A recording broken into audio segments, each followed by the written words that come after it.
Terima kasih Anda masih bergabung bersama kami. Untuk Anda yang baru saja bergabung, kami hadirkan kembali 3 berita utama hari ini. Puluhan massa Aliansi Gerakan Tani dan Rakyat berunjuk rasa di DPRD Buol menuntut pembekuan Koperasi Tani Plasma Bukit Yonoto.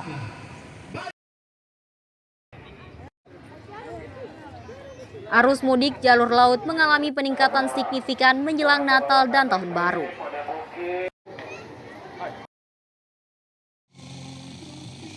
Kementerian Kebudayaan menetapkan Pokekea di Kabupaten Poso sebagai situs cagar budaya nasional. Tetapi juga mengedukasi generasi muda.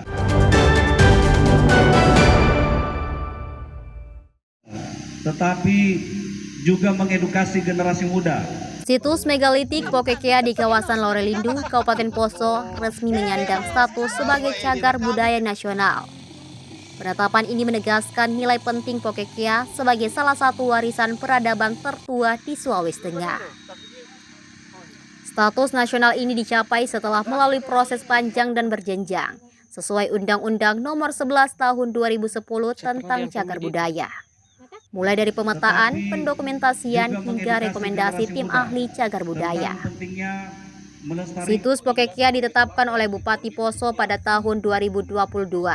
Diperbarui pada tahun 2024, kemudian dinaikkan ke peringkat provinsi pada tahun 2023. Puncaknya pada pertengahan Agustus 2025, Menteri Kebudayaan Republik Indonesia menetapkan Pokekea sebagai cagar budaya nasional. Dan di tahun 2025, situs Pokekea itu diusulkan menjadi cagar budaya nasional. Dan di tanggal 15 dan 16 Agustus ditetapkan oleh Menteri Kebudayaan Republik Indonesia menjadi cagar budaya nasional. Jadi saya kira salah satu contohnya dari 118 situs megalitik yang telah didokumentasikan, dan tentu masih banyak lagi yang akan menyusul kemudian. Itu benar karena dari 118 situs itu termasuk Pokekea itu menjadi atribut penting dalam pengusulan kawasan megalitik Lorelindu menjadi warisan dunia yang telah dirintis di tahun 2019. Dan kabar baiknya dari 11 nominasi warisan dunia dari Indonesia ke UNESCO, kemudian diseleksi menjadi 4. Alhamdulillah kawasan megalitik Lorelindu itu resmi terdaftar di UNESCO. Hingga saat ini sedikitnya 118 situs megalitik telah didokumentasikan di kawasan Lorelindu. Pokekea menjadi salah satu situs kunci dalam pengusulan kawasan megalitik Lorelindu sebagai warisan dunia. Upaya pengusulan warisan dunia ini telah dirintis sejak tahun 2019. Pada 15 April 2025, kawasan megalitik Lorelindu resmi terdaftar di UNESCO pada tahap awal pengusulan warisan dunia. Tahap selanjutnya, kawasan ini masih harus melalui proses peningkatan ke daftar tetap dalam rentang waktu 2 hingga 5 tahun. Penetapan Pokekea sebagai cagar budaya nasional menjadi salah satu syarat penting, sekaligus momentum penguatan perlindungan, pemanfaatan, dan pelestarian lindu. Syahrul Syahya dan Syamsuddin Tobone melaporkan dari Poso.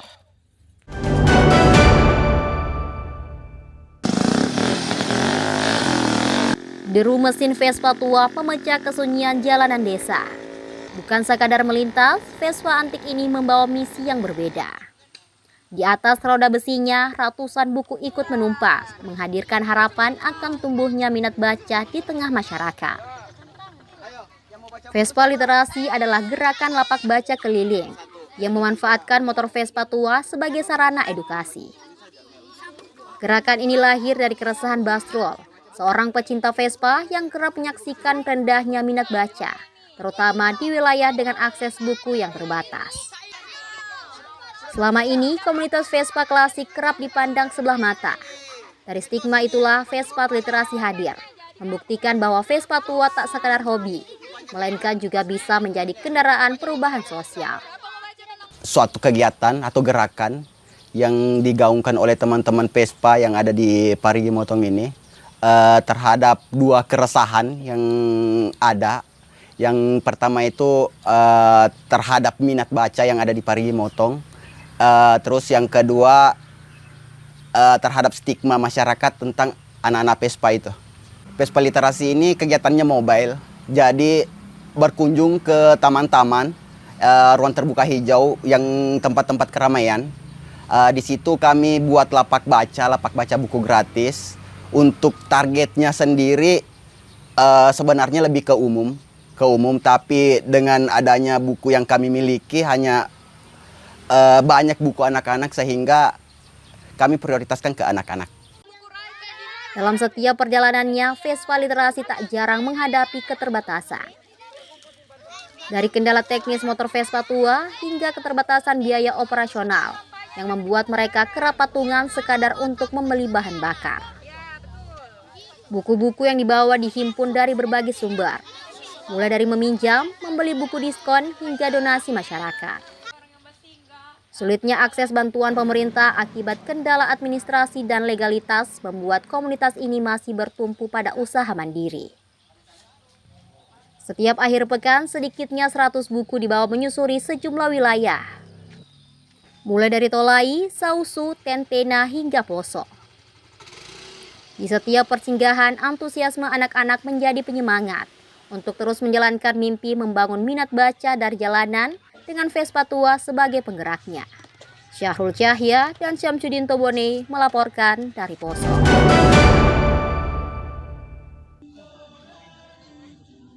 Puluhan pelajar dari berbagai sekolah di Kabupaten Sigi dan Palu menggelar kegiatan pentas seni. Kegiatan ini berlangsung selama 3 hari di Taman Tai Ganja, Kelurahan Kalukubula, Kabupaten Sigi. Beragam penampilan disuguhkan mulai dari tari monolog, puisi, hingga teatrikal. Para peserta nampak antusias mengikuti kegiatan yang digelar di lokasi wisata tersebut. Para penonton pun cukup terhibur dengan penampilan peserta. Kegiatan ini bertujuan untuk menumbuhkan kepercayaan diri dan kreativitas para pelajar. Penggelaran ini sekaligus menjadi ajang silaturahmi antar pelajar pecinta seni. Sanggar Seni Kalukutrovea di Kalukubula bertempat di RTH Taman Tai Ganja. Waktu pelaksanaannya itu ada 3 hari. Terus peserta target dari konser teater pelajar ini tidak jauh dari penamaannya, yaitu konser teater pelajar. Jadi khususnya pelajar. Pelajar-pelajar ini tergabung dalam SMA, SMK di wilayah Palu dan Sigi. Lalu peserta yang terdaftar itu kami melakukan sebuah kegiatan workshop, dan 2025 ini sangat antusias, semua sekolah sangat mendukung dan ingin berpartisipasi aktif dalam kegiatan ini. Harapannya ini menjadi event tahunan yang diselenggarakan di Kabupaten Sigi. Meski dikemas secara sederhana, namun pentas seni tersebut cukup menarik animo pelajar. Kegiatan ini diharapkan memotivasi pelajar untuk terus mengasah kemampuannya dalam dunia seni. Julianus K. dan Syamsuddin Tobone melaporkan dari Sigi.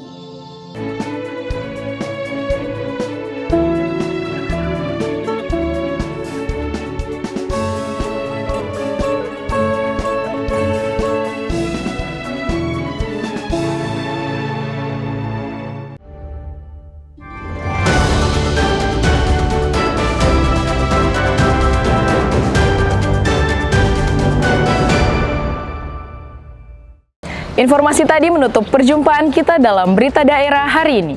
Jangan lupa, pastikan Anda subscribe channel YouTube Liputan 6 SCTV Daerah. Atas nama rekan yang bertugas, saya Divya Ramadhani, berterima kasih atas kebersamaan Anda. Selamat beraktivitas, sampai jumpa. Songgom Puasi Tabe.